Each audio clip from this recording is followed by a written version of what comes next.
The words hung in the air between them like a bridge. Neither was ready to cross. Yet Wayne Rogers felt his heart hammering against his ribs as he watched Jose Adams's face transform from confusion to something softer, something that looked dangerously like hope.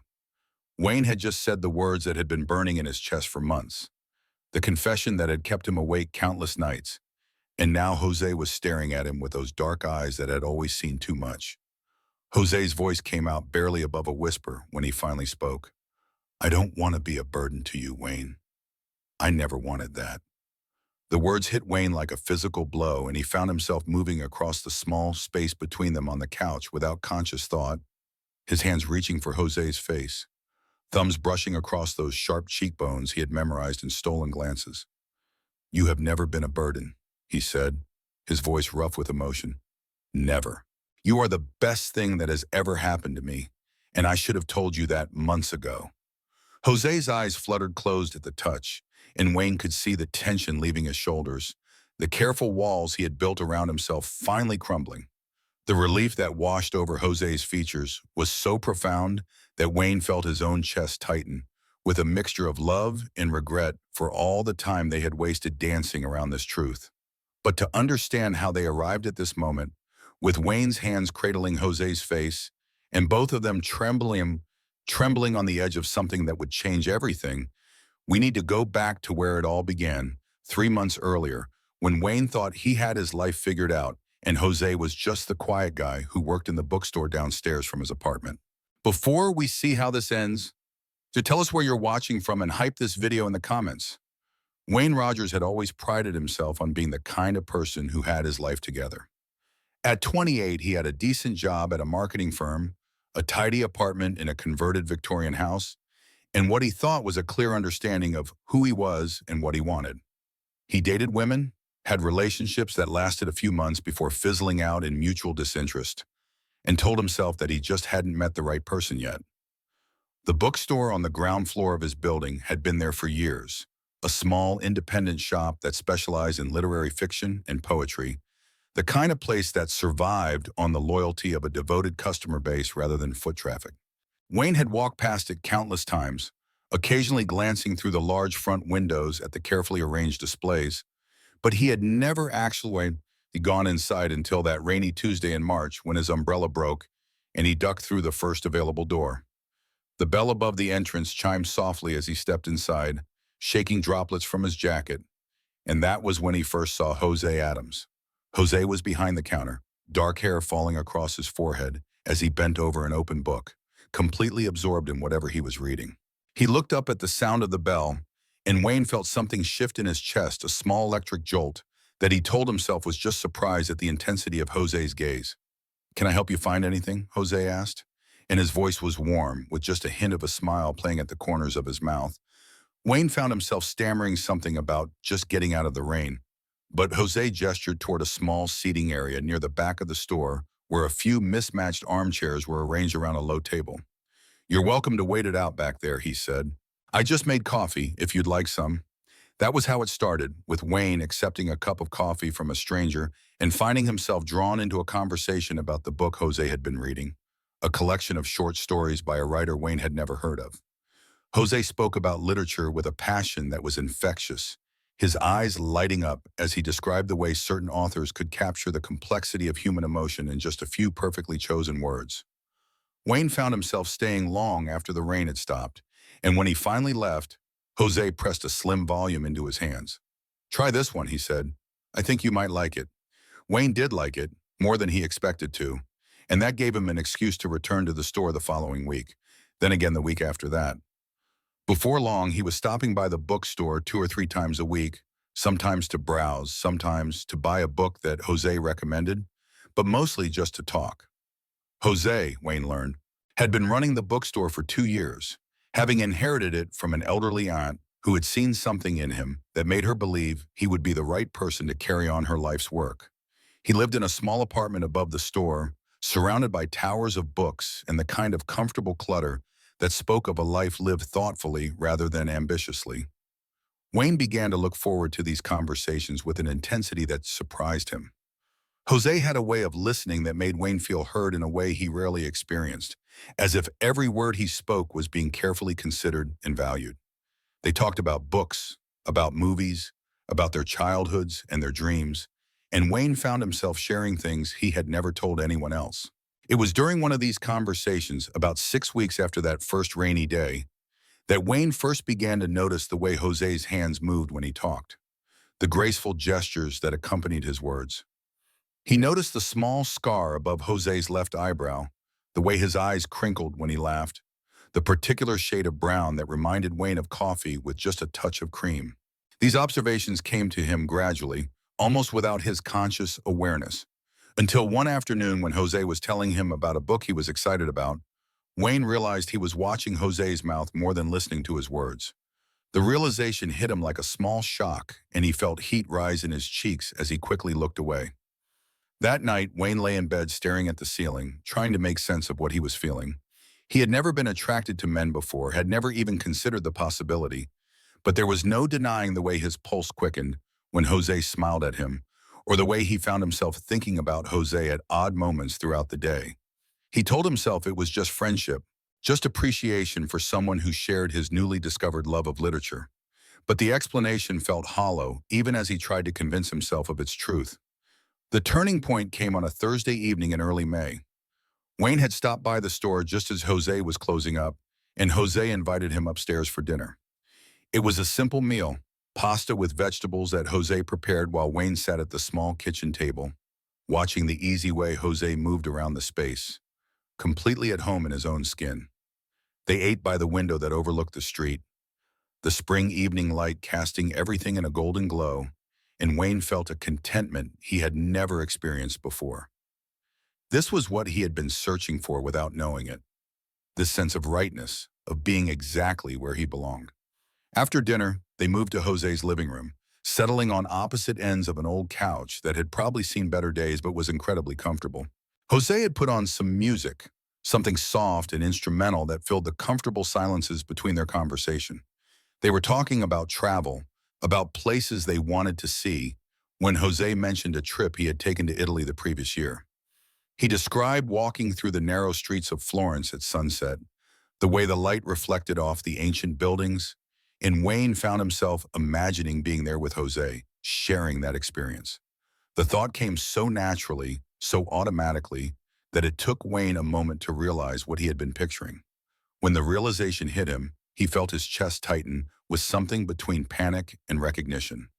Jose must have noticed the change in his expression because he stopped talking mid-sentence. "Are you okay?" he asked, leaning forward slightly, concern evident in his voice. Wayne wanted to say yes, to deflect with some excuse about being tired, but something in Jose's eyes stopped him. Instead, he heard himself saying, "Can I ask you something personal?" Jose nodded, settling back against the couch, but keeping his attention focused entirely on Wayne. "Have you ever," Wayne began, then stopped, unsure how to phrase the question that was burning in his mind. "Have you ever had feelings for someone that surprised you? That didn't fit with what you thought you knew about yourself?" Jose was quiet for a long moment, and Wayne could see him choosing his words carefully. "Yes," he said finally. "I think most people have, at some point.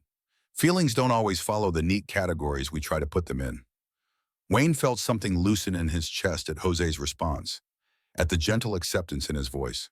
"What if," Wayne said, his voice barely above a whisper, "what if those feelings were for someone you never expected? Someone who challenged everything you thought you knew about what you wanted?" Jose's eyes softened, and Wayne could see understanding dawning in his expression. "Wayne," he said quietly, "are you trying to tell me something?" The question hung between them, loaded with possibility and fear, and Wayne felt his heart hammering against his ribs. He could deflect, could pretend this was all hypothetical, could retreat back to the safety of friendship, and pretend this conversation had never happened. Instead, he met Jose's gaze and nodded. The smile that spread across Jose's face was like sunrise, warm and transformative and full of promise. "I was hoping you might say that," Jose said, his voice soft with something that sounded like relief. Wayne felt the world tilt on its axis, everything he thought he knew about himself rearranging into a new configuration that somehow made perfect sense. "You were hoping?" Jose moved closer on the couch, close enough that Wayne could see the flecks of gold in his brown eyes. "I've been hoping for weeks," he said. "I kept telling myself I was imagining the way you looked at me, the way our conversations felt different from any I'd had before." Wayne reached out without thinking, his fingers finding Jose's hand, marveling at the way they fit together so naturally. "I don't know what I'm doing," he said honestly. "I've never felt this way about anyone before, let alone another man." Jose's thumb brushed across Wayne's knuckles, a gesture so tender that Wayne felt his eyes sting with unexpected emotion. "We don't have to figure it all out tonight," Jose said. "We can take this as slowly as you need to." But even as Jose spoke the words, Wayne was leaning closer, drawn by something stronger than his uncertainty or fear. When their lips finally met, it was soft and tentative at first, a question more than a statement. Then Jose's free hand came up to cup Wayne's cheek, and the kiss deepened into something that felt like coming home. When they finally broke apart, both breathing hard, Wayne rested his forehead against Jose's, overwhelmed by the rightness of it all.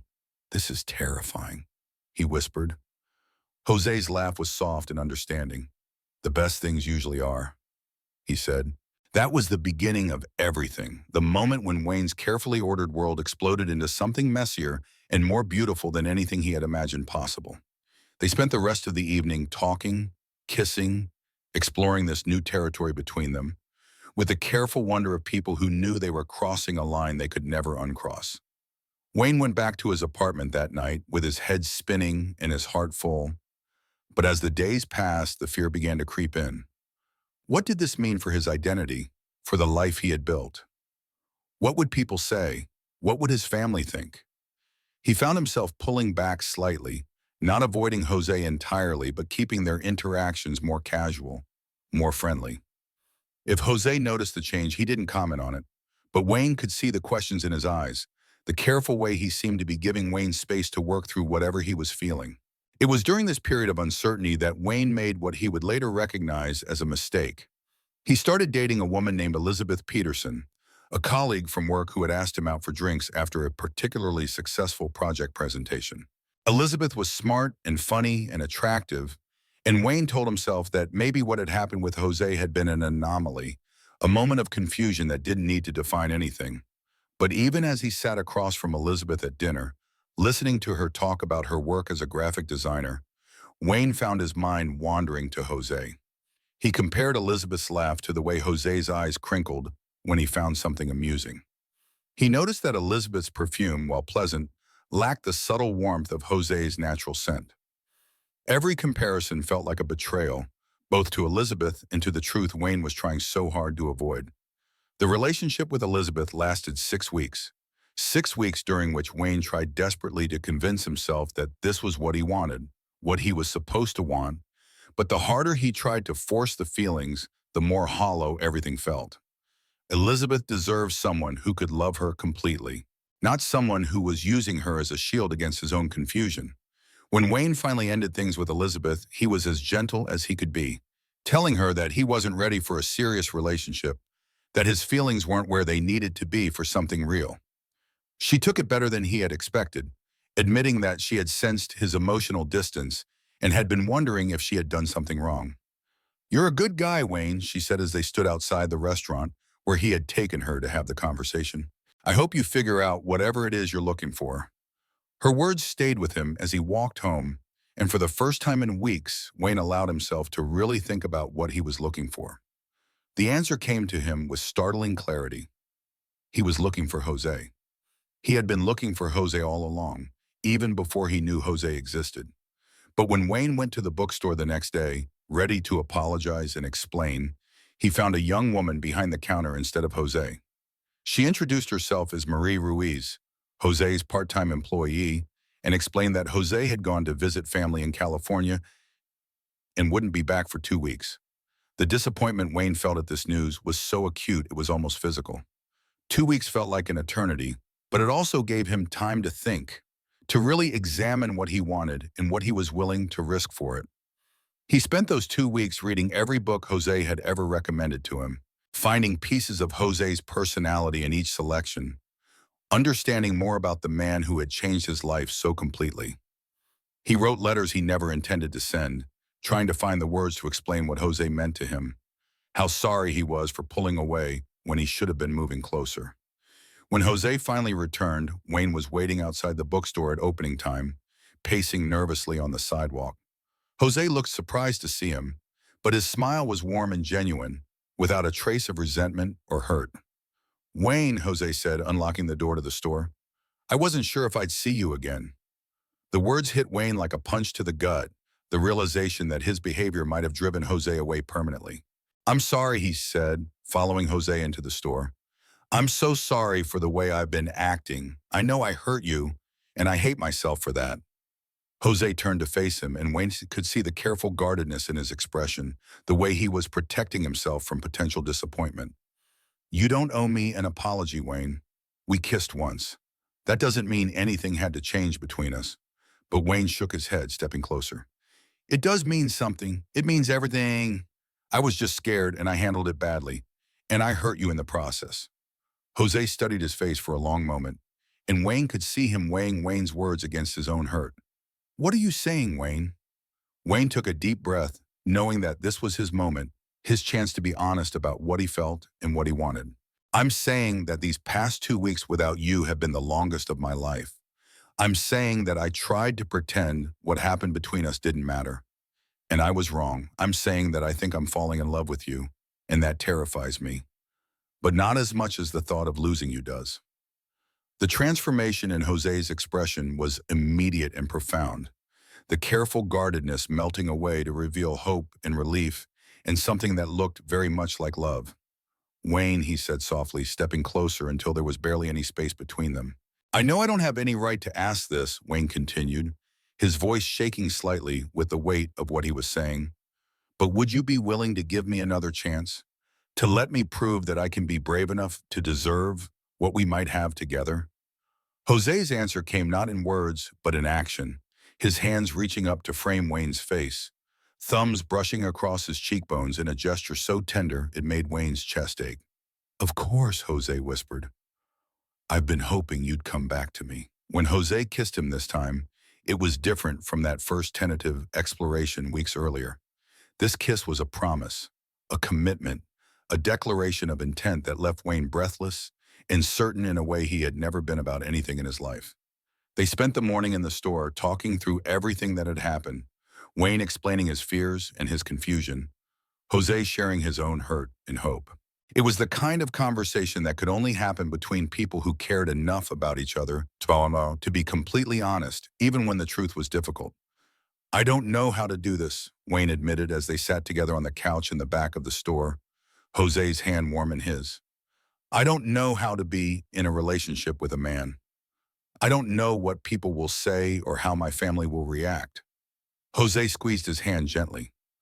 "We'll figure it out together," he said, "one day at a time. And as for what people will say, the only opinions that matter are ours." Wayne nodded, feeling some of the tension leave his shoulders. "What if I mess this up again? What if I get scared and do something stupid?" Jose's smile was soft and understanding. "Then I'll remind you that you're braver than you think you are, and that what we have is worth fighting for." Over the following weeks, Wayne discovered that Jose was right about figuring things out together.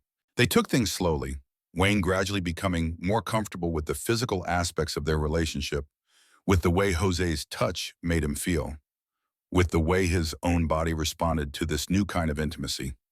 They had their first official date on a Saturday evening, dinner at a small restaurant that Jose knew, tucked away on a quiet street where they could talk without worrying about running into Wayne's colleagues or anyone else from his previous life.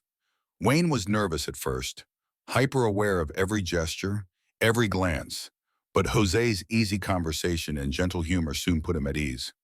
It was during dessert that Wayne reached across the table and took Jose's hand, a gesture that felt both natural and revolutionary. Jose's smile in response was worth every moment of uncertainty Wayne had endured to get to this point.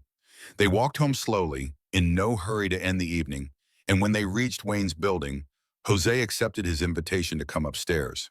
They sat on Wayne's couch, talking and kissing, and Wayne marveled at how right it felt to have Jose in his space, how Jose's presence seemed to make everything warmer and more alive.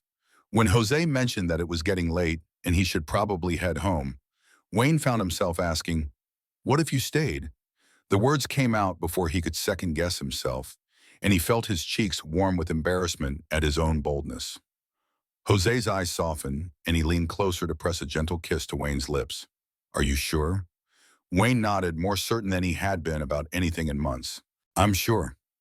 That night, as they lay together in Wayne's bed, Jose's head on his chest and their legs tangled together, Wayne felt a peace he had never experienced before. This was what love was supposed to feel like, he realized. Not the desperate trying he had done with Elizabeth and the women before her, but this easy rightness, this sense of coming home to himself. Jose stirred slightly in his arms, pressing a soft kiss to Wayne's collarbone. Thank you, he murmured sleepily. For what? Wayne asked, his fingers combing gently through Jose's hair. For being brave enough to come back to me. Wayne tightened his arms around Jose, overwhelmed by gratitude for this man who had been patient enough to wait for him to find his courage, who had seen something in Wayne that Wayne himself hadn't known existed. The next few months passed in a blur of happiness that Wayne sometimes had to pinch himself to believe was real. He and Jose fell into an easy rhythm, spending most evenings together either at the bookstore after closing or in one of their apartments. Wayne discovered that Jose was an excellent cook, that he sang softly to himself when he thought no one was listening, that he had a habit of reading the endings of mystery novels first because he couldn't stand the suspense. Jose learned that Wayne was surprisingly good at crossword puzzles, that he had a secret love of old musicals, that he made coffee strong enough to wake the dead and somehow thought this was normal. They learned each other's rhythms and preferences, the small intimacies that built the foundation of a life together. Wayne began spending more and more time at Jose's apartment above the bookstore, drawn by the warmth and character of the space, the way Jose had made it completely his own. He loved waking up there on weekend mornings, the smell of coffee and old books mixing with Jose's familiar scent, sunlight streaming through the tall windows. It was during one of these mornings, about 3 months after they had gotten back together, that Wayne realized he wanted to tell Jose he loved him. The feeling had been building for weeks, but that morning, watching Jose move around the kitchen in his pajamas, hair sticking up at odd angles, humming under his breath as he made breakfast, Wayne felt the words rise in his throat with an urgency that surprised him. But before he could speak, Jose's phone rang, and Wayne watched Jose's expression change as he answered it. The conversation was brief and conducted in Spanish, Jose's voice growing increasingly tense as he listened to whoever was on the other end. When Jose hung up, his face was pale, and Wayne could see the worry lines that had appeared around his eyes. What's wrong? Wayne asked, immediately moving to Jose's side. That was my mother, Jose said, sinking into one of the kitchen chairs. My father had a heart attack last night. He's in the hospital in Los Angeles. Wayne felt his stomach drop, both for Jose's obvious distress and for what this might mean for them. How bad is it? They don't know yet, Jose said, running his hands through his hair. He's stable, but they want to do more tests. I need to go home, Wayne. I need to be there. Of course, Wayne said immediately. When's the next flight? Jose looked up at him with surprise and something that might have been relief. You're not upset? Wayne knelt beside Jose's chair, taking his hands in his own. Jose, your father is in the hospital. Of course you need to be with your family. I'll help you pack, drive you to the airport, whatever you need. But Jose shook his head, and Wayne could see the conflict in his expression. It's not that simple, Wayne. I might need to stay for weeks, maybe longer, depending on how he recovers. And my family, they don't know about us, about this. I haven't told them I'm gay. Wayne felt something cold settle in his stomach as the implications of Jose's words hit him. So when you go home, I'll just be your friend from Chicago who works in marketing. Jose's eyes filled with tears, and Wayne could see how much this was costing him. I'm sorry, Wayne. I know it's not fair to you. I know it's asking too much.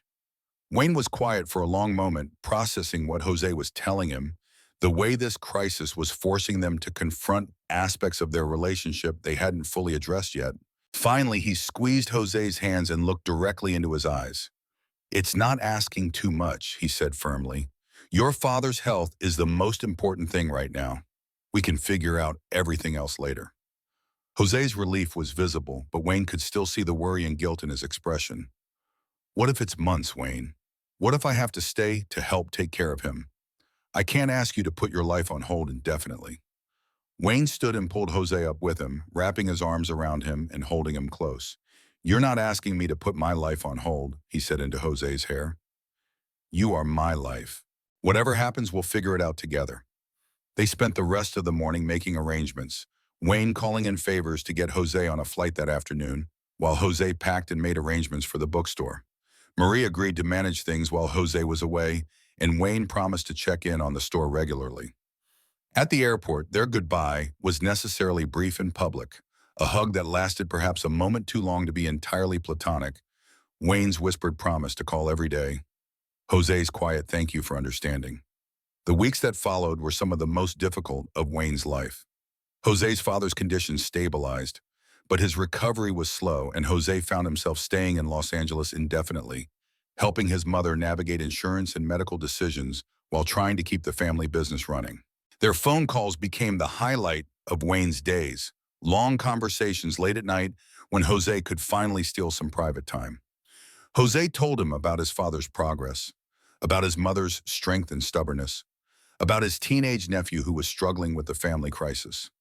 Wayne shared the small details of his own days, updates about the bookstore, stories from work, anything to keep Jose connected to the life they had built together in Chicago. But as the weeks stretched on, Wayne could hear the strain in Jose's voice, the weight of responsibility and worry that was wearing him down. It was during their 6th week apart that Jose finally broke down on the phone. "I don't know when I can come home, Wayne," he said, his voice thick with exhaustion and tears. "The doctors say Dad's recovery could take months, and Mom can't handle everything on her own. My brother lives 3 hours away and has his own family to worry about." Wayne's heart ached at the defeat in Jose's voice, the way he seemed to be drowning under the weight of obligation and guilt. "What can I do to help?" he asked. "There has to be something." Jose was quiet for so long that Wayne wondered if the call had dropped. Finally, Jose spoke, his voice so soft Wayne had to strain to hear him. "I keep thinking about what you said, about figuring things out together. But I'm here, and you're there, and I don't know how to make this work anymore." The words hit Wayne like a physical blow, the suggestion that their separation might be more permanent than either of them had anticipated. "Jose," he said urgently, "are you saying you want to end things?" "No," Jose said quickly. "God, no. I love you, Wayne. I'm in love with you. And that's what makes this so hard." It was the first time either of them had said the words, and Wayne felt his heart stop for a moment before beginning to race. "You love me?" Jose's laugh was shaky but genuine. "Of course I love you. I've loved you for months. I thought you knew." Wayne closed his eyes, overwhelmed by the timing of this confession, the way it made everything more complicated and more simple at the same time. "I love you too," he said. "I've been wanting to tell you for weeks." "Then you understand why I can't ask you to wait indefinitely," Jose said. "You have your own life, your own career. I can't ask you to sacrifice that for something that might not even work long distance." Wayne was quiet for a moment, an idea forming in his mind that was either brilliant or completely insane. "What if you didn't have to ask me to wait? What do you mean? What if I came to Los Angeles?" Jose's sharp intake of breath was audible even over the phone connection. "Wayne, you can't be serious. Your farm, your apartment, your whole life is in Chicago." Wayne was already moving around his apartment, his mind racing with possibilities.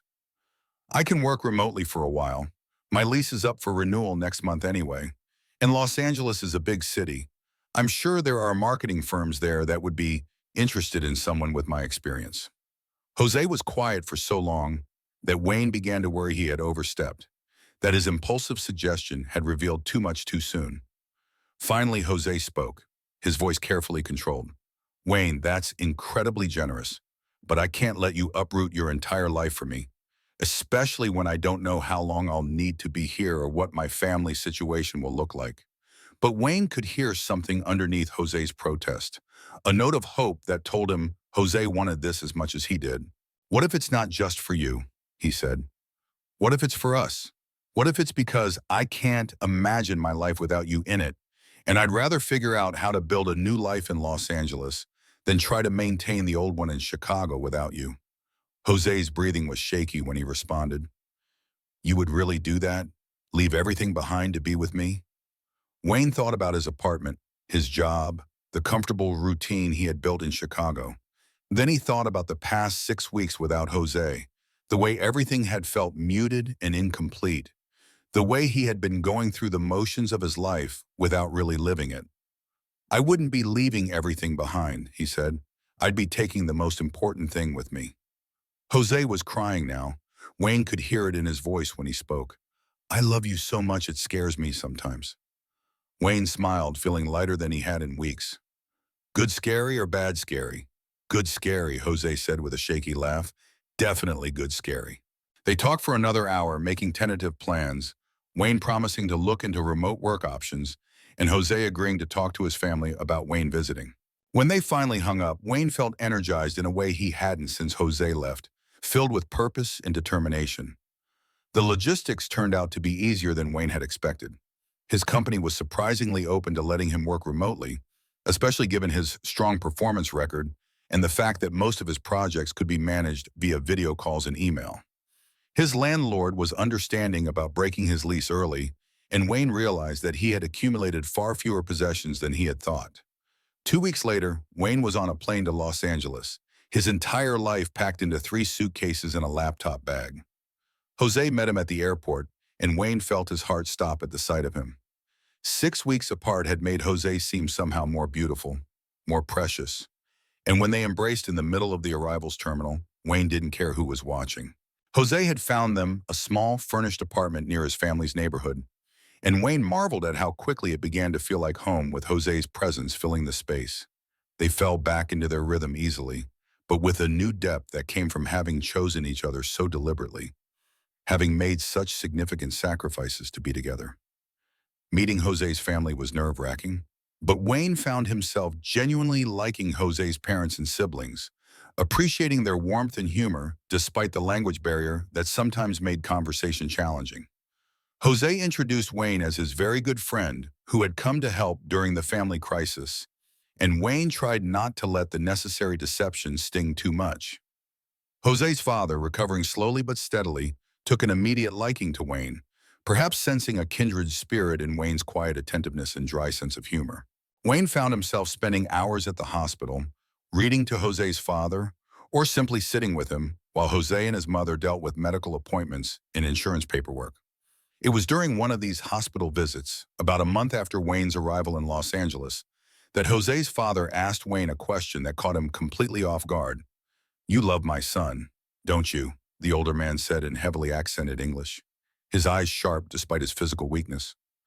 Wayne felt his heart stop, unsure how to respond, what Jose's father might have observed or suspected.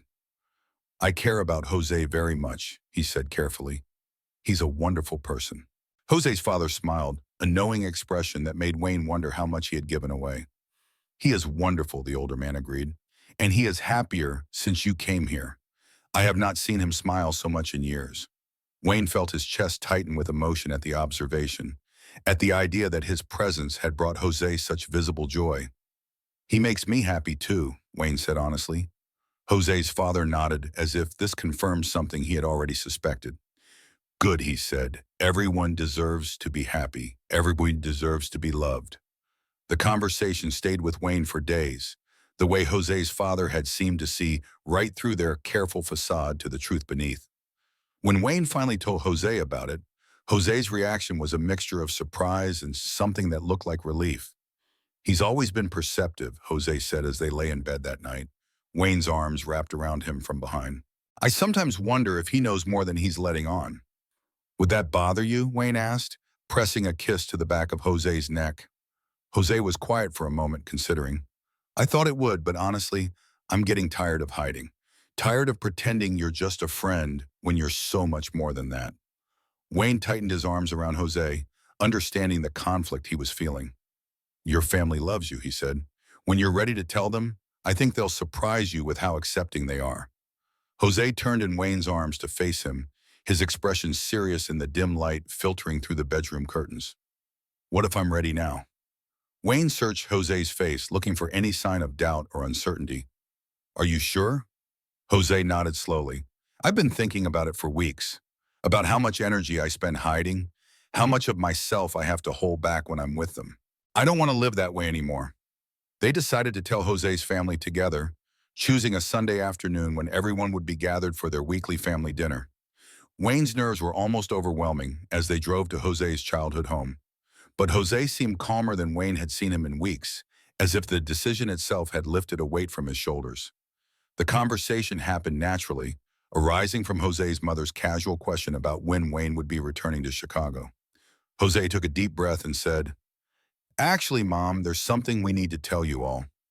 Wayne watched the faces around the dinner table as Jose explained their relationship, his voice steady and clear as he talked about falling in love with Wayne, about the decision to build a life together. The reactions were mixed, Jose's mother looking shocked, his younger sister nodding as if this confirmed something she had suspected, his brother appearing confused but not hostile. It was Jose's father who broke the silence that followed Jose's explanation. He reached across the table to take Jose's hand, then extended his other hand to Wayne. "I told you everyone deserves to be loved," he said to Wayne with a smile. "I am glad my son found someone who loves him so well." The acceptance wasn't universal or immediate. Jose's mother needed time to process the information, and there were some difficult conversations in the days that followed. But gradually, Wayne found himself being welcomed more fully into the family, invited to participate in discussions about Jose's father's care, included in family jokes and traditions. Jose's transformation during this period was remarkable to witness. Without the burden of hiding such a fundamental part of himself, he seemed to become more fully present in all his relationships, more confident and open. Wayne fell in love with him all over again, watching him navigate these difficult conversations with grace and patience. 3 months later, when Jose's father was finally well enough to return home and resume a modified version of his normal activities, Wayne and Jose had to make another decision about their future. Jose's family was stable, his father's business was running smoothly again, and there was no longer an urgent need for Jose to remain in Los Angeles. But by then, they had built a life there together. Wayne had found a job with a marketing firm that he actually liked better than his old position in Chicago. They had an apartment they loved, friends they had made together, routines that felt natural and sustainable. More importantly, they had proven to themselves that their relationship could weather major challenges, that they were willing to make significant sacrifices for each other, that their love was strong enough to build a life on. The conversation about whether to stay in Los Angeles or return to Chicago was easier than Wayne had expected. They both realized that home wasn't a place anymore. It was wherever they were together. Chicago held memories and familiarity, but Los Angeles held possibility and the family that had accepted them both. They decided to stay, at least for the foreseeable future. Jose arranged to sell the bookstore in Chicago to Marie, who had been running it successfully and was eager to own her own business. Wayne made his remote work arrangement permanent and began building relationships with his new colleagues. But even as they settled into their new life, Wayne could sense something weighing on Jose, a tension that seemed to build over the weeks following his father's recovery. Jose was more withdrawn than usual, spending long hours staring out their apartment window, declining invitations to go out with friends. Wayne tried to give Jose space to work through whatever he was feeling, but as the days passed, his concern grew.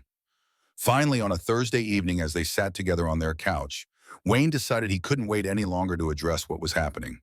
"Jose," he said gently, putting down the book he had been pretending to read, "I can see that something's bothering you. Will you talk to me about it?" Jose looked up from his own book, and Wayne could see the conflict in his expression, the way he seemed to be wrestling with something he couldn't quite articulate. "I don't want to burden you with this," he said finally. The words hit Wayne like a physical blow, so reminiscent of that conversation months earlier when Jose had expressed the same fear. "You could never be a burden to me," Wayne said, moving closer on the couch. "Whatever it is, we can face it together." Jose set his book aside and turned to face Wayne fully, his expression vulnerable in a way that made Wayne's chest ache. "I've been thinking about my father's heart attack," he said slowly, "about how quickly everything can change, how fragile life really is." Wayne nodded, understanding the existential fear that major health scares could trigger. "It's scary to realize how little control we have sometimes." But Jose shook his head, indicating that Wayne wasn't quite understanding what he was trying to say. "It's not just that, Wayne. It's that his heart attack made me realize how much time I've wasted being afraid. How many years I spent hiding who I was, pretending to be someone else, missing out on the possibility of real love. Because I was too scared, to be honest. Wayne reached for Jose's hand, squeezing gently. You're not hiding anymore. Look at how brave you've been with your family, how open you've become. Jose squeezed back, but Wayne could see that his words weren't addressing the core of Jose's concern. I know, and I'm grateful for that. But Wayne, I'm 31 years old. I spent most of my 20s convinced I would never find someone who could love me for who I really am. And now I have you, and I love you so much it terrifies me. Wayne felt his heart clench at the pain in Jose's voice, the way he seemed to be torturing himself with regret and fear.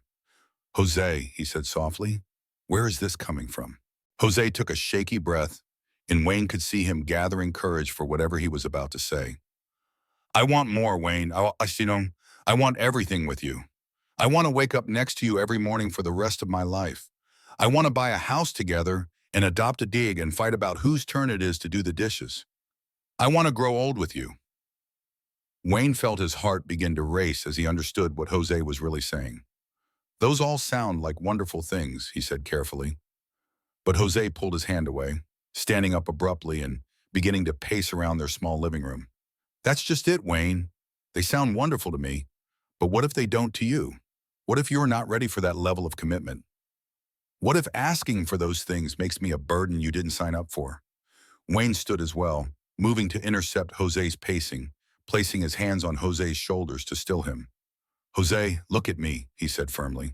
When Jose met his eyes, Wayne could see the fear there, the vulnerability of someone who had opened his heart completely and was terrified of having it broken.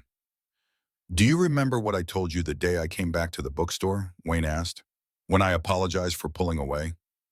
Jose nodded, his eyes never leaving Wayne's face. I told you that I thought I was falling in love with you, but I was wrong about that. Wayne saw Jose's face crumple slightly, saw him begin to pull away, but Wayne tightened his grip on Jose's shoulders, holding him in place. I was wrong, Wayne continued, because I wasn't falling in love with you. I had already fallen. Completely. Irrevocably. I was just too scared to admit it to myself. Jose's eyes widened, hope beginning to replace the fear in his expression. And every day since then, Wayne said, his voice growing stronger with conviction, every sacrifice I've made to be with you, every change I've embraced, every challenge we have faced together, has only made me more certain that you are the person I want to spend my life with. Jose's breath caught, and Wayne could see tears beginning to form in his eyes. So when you talk about wanting more, Wayne said, reaching up to cup Jose's face in his hands, when you talk about waking up next to me every morning and buying a house and growing old together, you're not describing a burden. You're describing my dreams. Jose's tears spilled over then, and Wayne brushed them away with his thumbs, marveling at the way Jose's face transformed with relief and joy. I love you, Wayne said, his own voice thick with emotion. I love your passion for books and the way you make coffee strong enough to strip paint and the way you sing in the shower when you think I can't hear you. I love how patient you were with me when I was figuring myself out and how brave you've been with your family and how much you care about everyone in your life. Jose's hands came up to cover Wayne's, pressing them more firmly against his cheeks. But most of all, Wayne continued, I love the way you make me feel like the best version of myself. Like I'm exactly who I'm supposed to be when I'm with you. So please don't ever think that wanting a future with me could be a burden. It's the greatest gift you could offer me. Jose's response was to surge forward and kiss Wayne with a passion that took Wayne's breath away, pouring all his relief and love and gratitude into the contact between them. When they finally broke apart, both breathing hard, Jose rested his forehead against Wayne's. I want to marry you, Jose whispered. The words so soft, Wayne almost missed them. Wayne's heart stopped for a moment, then began racing so fast he felt dizzy. What did you say? Jose pulled back slightly to meet Wayne's eyes, and Wayne could see the determination there, the courage it had taken for Jose to voice what he wanted most. I said I want to marry you, Wayne Rogers. I want to stand up in front of our families and friends and promise to love you for the rest of my life. I want to make it official and legal and permanent. Wayne felt tears spring to his own eyes, overwhelmed by the enormity of what Jose was offering, what he was asking for. Yes, he said, his voice breaking slightly on the word. Yes, of course, yes. Jose's smile was radiant, transformative. And when he kissed Wayne again, it felt like a promise, like the beginning of something even more beautiful than what they had already built together. They spent the rest of the evening talking about their future, making plans that felt both exciting and natural. They would start looking for a house, something with enough space for Jose's ever-expanding book collection and a garden where Wayne could try his hand at growing vegetables. They would get maybe two. They would plan a wedding that honored both their families and their journey together. But even as they talked about these practical details, Wayne found himself marveling at the path that had brought them to this moment. A year ago, he had been a different person entirely, someone who thought he knew exactly what his life would look like, who had never questioned his own assumptions about love and attraction and happiness. Meeting Jose had changed everything, had opened doors Wayne hadn't even known existed.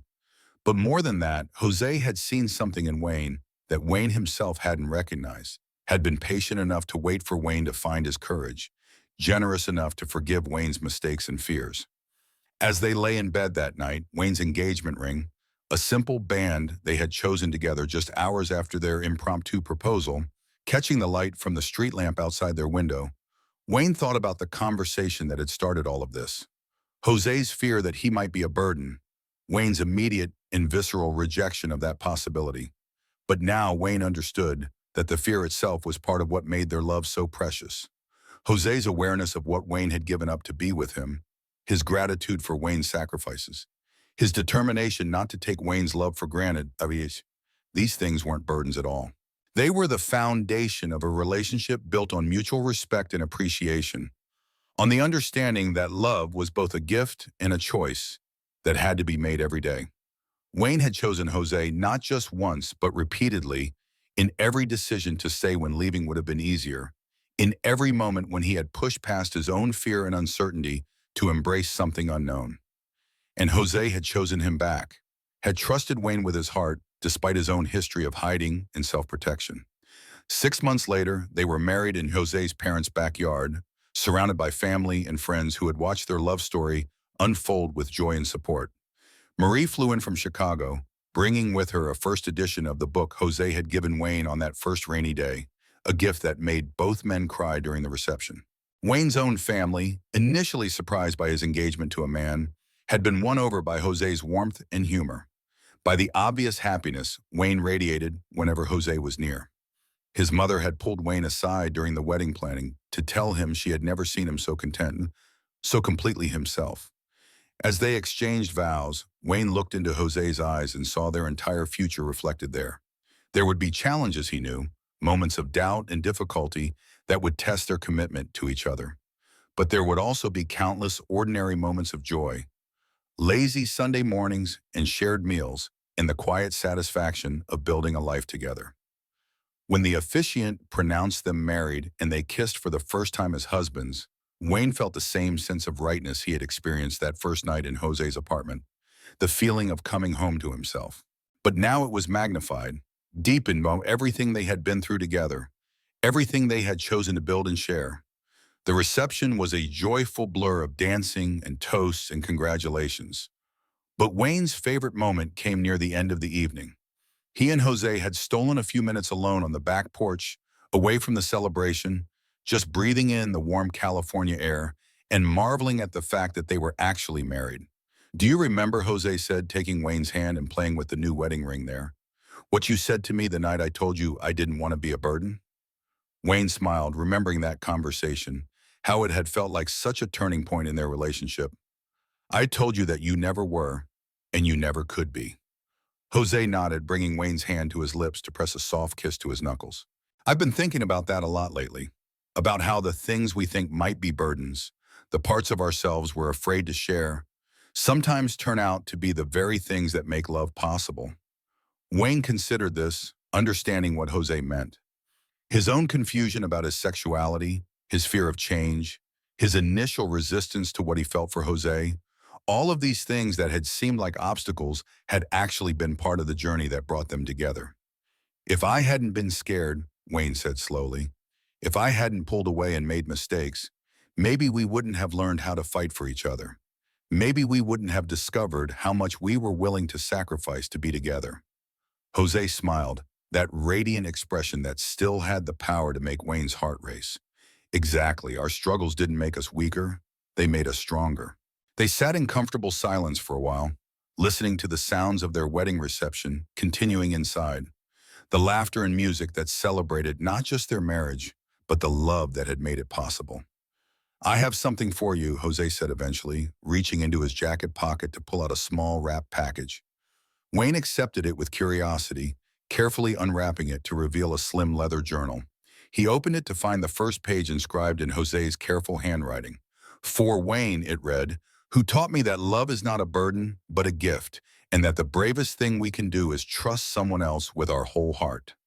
Wayne felt his eyes fill with tears as he flipped through the rest of the journal, finding it filled with Jose's thoughts and memories from their relationship. There were entries about their first meeting, about the night Wayne came back to the bookstore, about their move to Los Angeles and the day they got engaged. But what struck Wayne most was the recurring theme throughout all of Jose's entries, the constant amazement and gratitude for Wayne's presence in his life. The way Jose wrote about their love as something miraculous and precious. This is beautiful, Wayne said, his voice thick with emotion. But Jose, you know I feel the same way about you, right? You know that loving you has been the greatest privilege of my life? Jose's smile was soft and knowing. I know, he said, but sometimes it helps to have it written down, to have something tangible to hold on to when life gets difficult or scary. Wayne understood, thinking about all the moments over the past year when he had doubted himself, when the magnitude of the changes in his life had felt overwhelming. Having Jose's words, his perspective on their relationship, would be a comfort during those inevitable future moments of uncertainty. Thank you, Wayne said, leaning over to kiss Jose softly, for this and for everything else, for being patient with me, for believing in us even when I wasn't sure I believed in myself. Jose's hand came up to cup Wayne's cheek, thumb brushing across his cheekbone in the gesture that had become so familiar, so cherished. Thank you for taking a chance on something you didn't understand, for being brave enough to love me even when it meant changing everything about your life. As they sat together on the porch, the sounds of their celebration drifting around them, Wayne thought about the journey that had brought them to this moment. It hadn't been easy, and it certainly hadn't been what either of them had expected when they first met in that small bookstore. But it had been real, and it had been theirs, and it had led them to a love that was deeper and stronger than anything Wayne had ever imagined possible. 2 years later, they bought a house in a quiet neighborhood with a large backyard and built-in bookshelves in every room. Jose opened a new bookstore, this one specializing in LGBTQ literature and community events, while Wayne started his own marketing consultancy focused on small businesses and nonprofits. They got 2 rescue dogs, a golden retriever mix named Hemingway, and a small terrier mix named Austin, who quickly became the center of their household. Wayne discovered that he did indeed have a talent for gardening, and their backyard became a source of pride and endless vegetables that they shared with neighbors and friends. But perhaps most importantly, they continued to choose each other every day, through the ordinary challenges of married life and the extraordinary joys of building something lasting together. They learned how to fight fairly and forgive completely, how to support each other's dreams while maintaining their individual identities.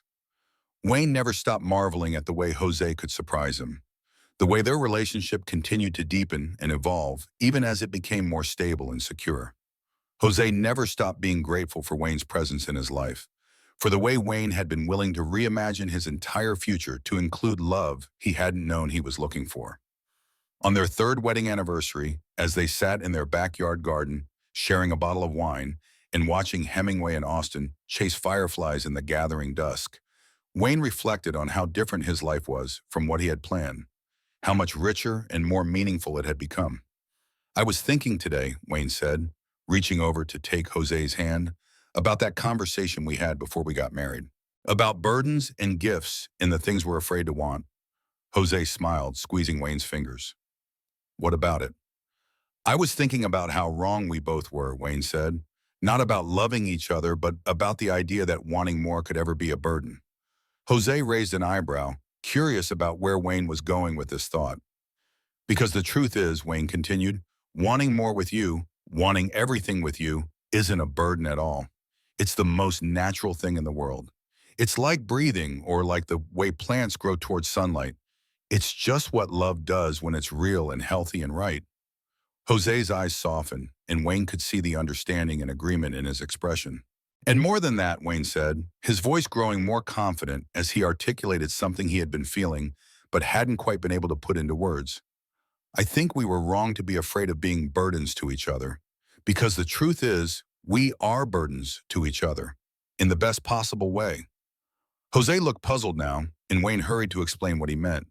I mean that we matter to each other so much that we can't make decisions without considering how they'll affect the other person. Wayne said, we've taken on the responsibility of caring for each other's happiness, of being worthy of each other's trust and love. That's a burden, but it's also what makes life meaningful. Jose's face lit up with understanding. You're saying that the burden of loving someone completely is actually a gift? Exactly, Wayne said, because it means we matter.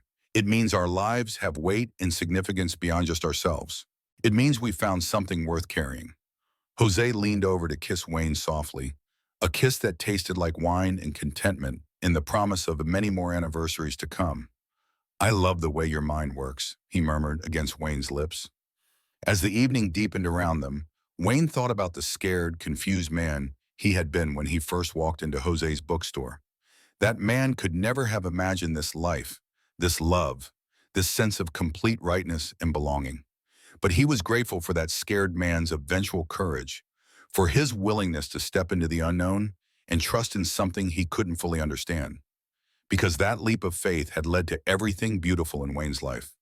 The dogs came running over as the first stars appeared overhead, demanding attention and treats, and Wayne and Jose laughed as they were covered in enthusiastic kisses and wagging tails. This was their life now, Wayne thought with deep satisfaction. This case and joy and love, this sense of home that had nothing to do with geography and everything to do with the person sitting beside him. Later that night, as they lay in bed with Jose's head on Wayne's chest and their legs tangled together in the familiar way that had become second nature, Wayne listened to Jose's breathing slow into sleep and marveled at the simple miracle of it all. He thought about the journal Jose had given him on their wedding day, now filled with Wayne's own entries about their life together, their travels and adventures, the small daily moments that made up a marriage. He thought about the bookstore Jose had built, the community he had created, the way he had found a way to make literature and love the center of his professional life as well as his personal one.